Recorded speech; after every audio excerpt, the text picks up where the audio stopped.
Hello investor, कैसे हो आप? आई होप सब अच्छे होंगे। दोस्तों आज स्टॉक की मैं बात करने वाला हूं, कोफोर्ज लिमिटेड। दोस्तों ये एक आईटी कंपनी है और दोस्तों इस स्टॉक में आज के दिन 10% की गिरावट हो चुकी है। और अगर मैं एक वीक की बात करूं तो लगभग 14% के आसपास ये स्टॉक गिरावट कर चुका है। और अगर मैं एक मंथ की बात करूं दोस्तों तो लगभग 20% के आसपास ये स्टॉक गिरावट कर चुका है। आगे कितनी गिरावट बाकी है इस वीडियो में डिस्कशन करने वाले हैं।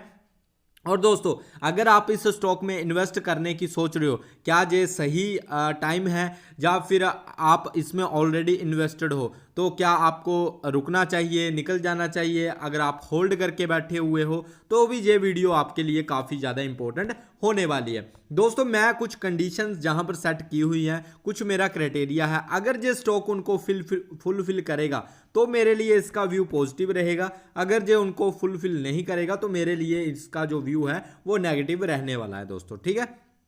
जहां पर हम फुली एनालाइज करेंगे, फंडामेंटल देखेंगे, प्रमोटर होल्डिंग सब कुछ, एफआई क्या कर रहे हैं, डीआई क्या कर रहे हैं, सब कुछ इसमें करेंगे, म्यूचुअल फंड क्या कर रहे हैं, ठीक है, ये गिरावट क्यों हो रही है।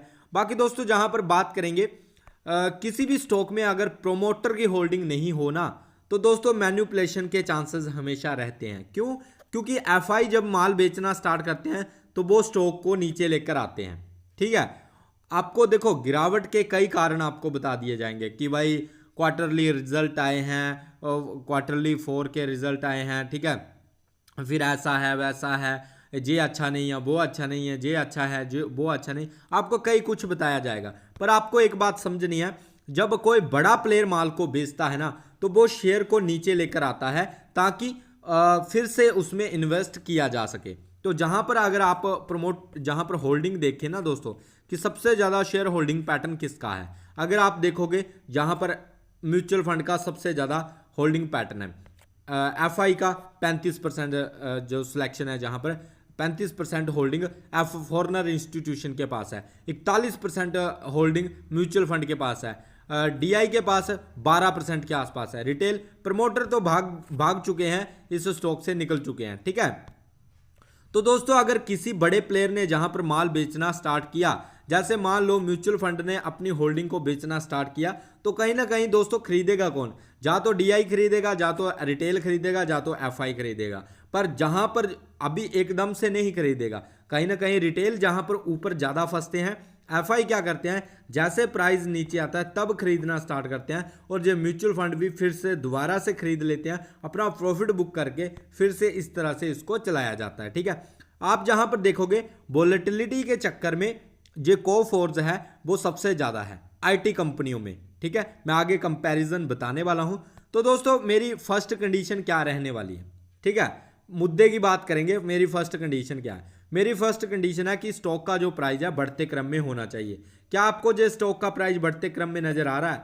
आप बोलोगे भाई हाँ ये बढ़ते क्रम में नजर आ रहा है, तो बढ़िया है, एक पॉइंट तो अच्छा किया है इसने, ठीक है। नेक्स्ट इसके फंडामेंटल देख लेते हैं दोस्तों। जहां पर अगर मार्केट कैप की बात करें तो मार्केट कैप काफ़ी अच्छा है, पीई रेशियो काफ़ी ज़्यादा है, हमें चाहिए 20 से नीचे, 44 का है, काफ़ी ज़्यादा है। पीबी रेशियो 2 से नीचे का चाहिए, 9 का है, काफ़ी ख़राब चल रहा है। इंडस्ट्री पीई की बात करें काफ़ी ख़राब चल रहा है। डेट ऑफ इक्विटी की बात करें ये एक अच्छा पॉइंट है, ठीक है। आरओई की बात करें ये भी बढ़िया है। अर्निंग पर शेयर की बात करें तो ये कहीं ना कहीं इसमें थोड़ी सी कमी आई है और गिरावट का भी जहां पर कारण बना है, ठीक है। और डिविडेंड की बात करें तो कंपनी डिविडेंड देती है 19 रुपए के आसपास, साल में 4 बार भी कंपनी डिविडेंड दे देती है दोस्तों, ठीक है। पर शेयर 19 रुपए कुछ इस तरह से देती है। बाकी बुक वैल्यू की बात करें तो 538 रुपए है बुक वैल्यू, और फेस वैल्यू की बात करें तो 10 की फेस वैल्यू है दोस्तों, ठीक है।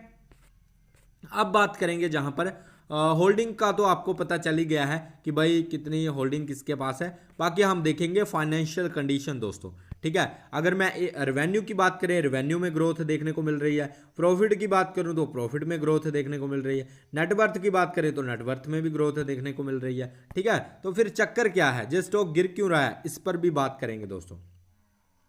ईयरली की मैं अगर बात करूं दोस्तों तो रेवेन्यू जहां पर 8,000, लगभग 8,000 करोड़ है, और एक्सपेंसेस भी आपके 7,000 करोड़ है, ठीक है। तो टोटल जो नेट प्रॉफिट निकल कर आ रहा है वो 745 करोड़ का है, ठीक है, टोटल।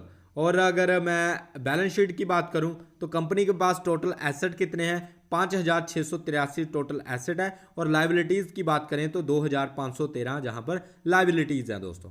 ठीक है, अब एसेट और लाइबिलिटीज़ का क्या मतलब है? देखो, एसेट वो होते हैं जो हमें एक पैसा कमा कर देते हैं, और लाइबिलिटीज़ वो होती हैं जिसमें जिसमें हमारा पैसा लगता है और हमें वो कमाकर कुछ देती नहीं है।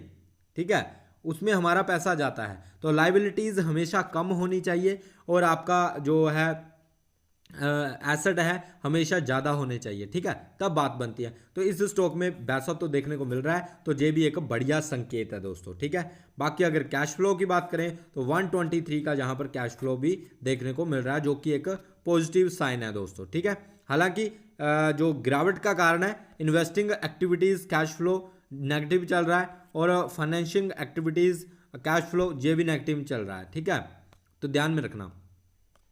बाकी दोस्तों अब चलते हैं जहां पर कंपनी काम क्या करती है, कंपनी का बिजनेस क्या है, कंपनी के बिजनेस को समझ लेते हैं दोस्तों।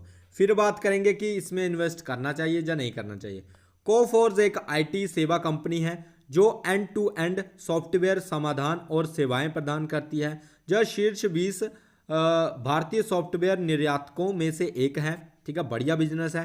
प्रमुख वैश्विक ग्राहकों में ब्रिटिश एयरवेज, आईएनजी समूह, SEI इन्वेस्टमेंट, सेवर और SITA शामिल हैं। इन वर्षों में कोफोर्ज ने America, Singapore, Australia, UK, German, Thailand में सहायक कंपनियों की स्थापना की है, मुख्य रूप से सॉफ्टवेयर डिवीजन के लिए परियोजनाओं को बाजार में लाने के लिए जुटी हुई है दोस्तों।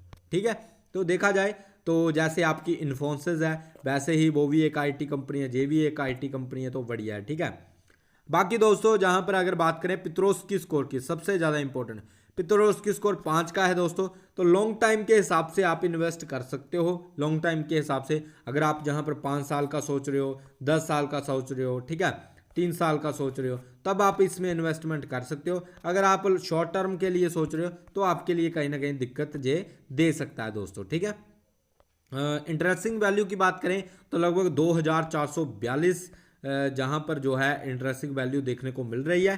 ठीक है, 2,442 के आसपास। और अभी के टाइम पर जे स्टॉक काफ़ी ज़्यादा महंगा है, ओवर वैल्यूड जे स्टॉक चल रहा है दोस्तों, ध्यान में रखना, जे स्टॉक ओवर वैल्यूड है।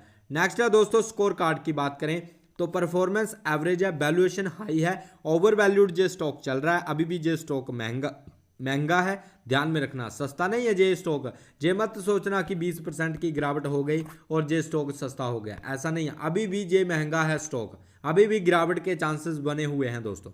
ठीक है, ध्यान में रखना। ग्रोथ की बात करें एवरेज है, प्रॉफिटेबिलिटी की बात करें हाई है, एंट्री पॉइंट एवरेज है, गुड नहीं है, रेड फ्लैग लो देखने को मिल रहा है।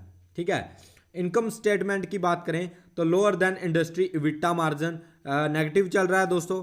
Lower than industry net profit margin भी जो है आपका 15% से घटकर 9% आ चुका है, और वो 24% से इबिटा आपका 24% से घटकर 17% आ चुका है। तो ये भी एक बहुत बड़ा कारण है दोस्तों गिरावट का। ठीक है, ध्यान में रखना।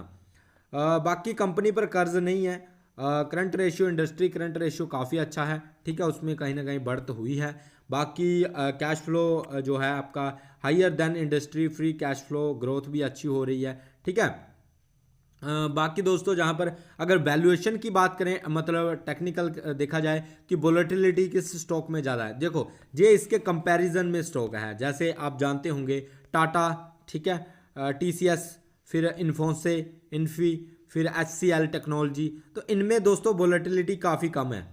ठीक है, पर जो आपका कोफोर्ज है इसमें दोस्तों काफ़ी ज़्यादा वोलेटिलिटी पाई जाती है। मतलब क्या है, मतलब ये है कि कभी ये स्टॉक बहुत ऊपर चला जाएगा और कभी काफ़ी ज़्यादा गिरावट भी कर देगा। ठीक है, तो ऐसी वोलेटिलिटी आपको देखने को मिलती रहेगी इस स्टॉक में। और अगर आप चार्ट भी देखोगे तो भी आपको इसी तरह का पैटर्न देखने को मिलेगा चार्ट में दोस्तों, आगे मैं आपको बता दूंगा। ठीक है, तो जहाँ पर बात करेंगे दोस्तों जो होल्डिंग है, FI क्या कर रहे हैं, DI क्या कर रहे हैं, म्यूचुअल फंड क्या कर रहे हैं, सब कुछ देख लेते हैं। FI की बात करें, उन्होंने कहीं ना कहीं अपनी होल्डिंग को थोड़ा सा इंक्रीज किया है, बढ़ाया है, सस्टेन करके चल रहे हैं दोस्तों। ठीक है, ये एक अच्छी बात है। बात करेंगे डीआई की, इन्होंने भी दोस्तों अपना माल बेचा नहीं है, अच्छा किया हुआ है, जो है सस्टेन करके रखा है। म्यूचुअल फंड की बात करें, इन्होंने थोड़ी सी होल्डिंग को कम किया है दोस्तों, ठीक है, हालांकि ये भी उतना भी कम नहीं किया है, सस्टेन करके चल रहे हैं। बाकी अगर प्रमोटर की बात करें तो ये बेच बूझ कर निकल चुके हैं, ठीक है, ध्यान में रखना।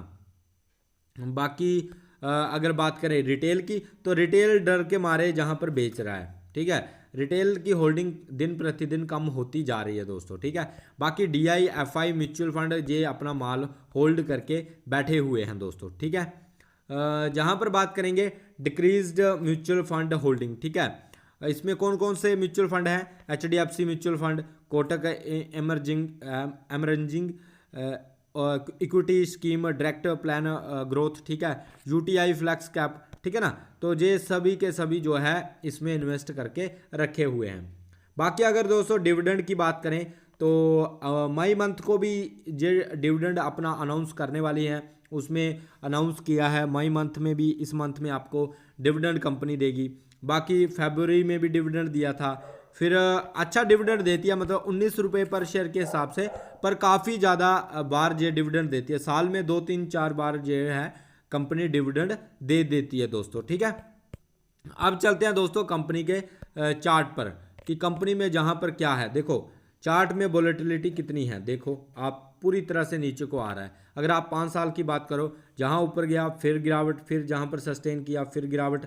अब दोस्तों जहां पर सस्टेन करेगा लगभग जहां पर अगर आप बात करोगे ना, कितना सस्टेन किया था, 10 जून से लेकर सस्टेन किया था इसने लगभग 2022 से लेकर 2023 तक, मतलब 1 साल लगभग इसने सस्टेन किया था जहां पर, ठीक है ना। तो अब 1 साल तक ये और ज़्यादा सस्टेन जहां पर भी करेगा, उसके बाद एक अच्छा रैली आपको देखने को मिल सकता है कोफोर्ज में दोस्तों, ठीक है।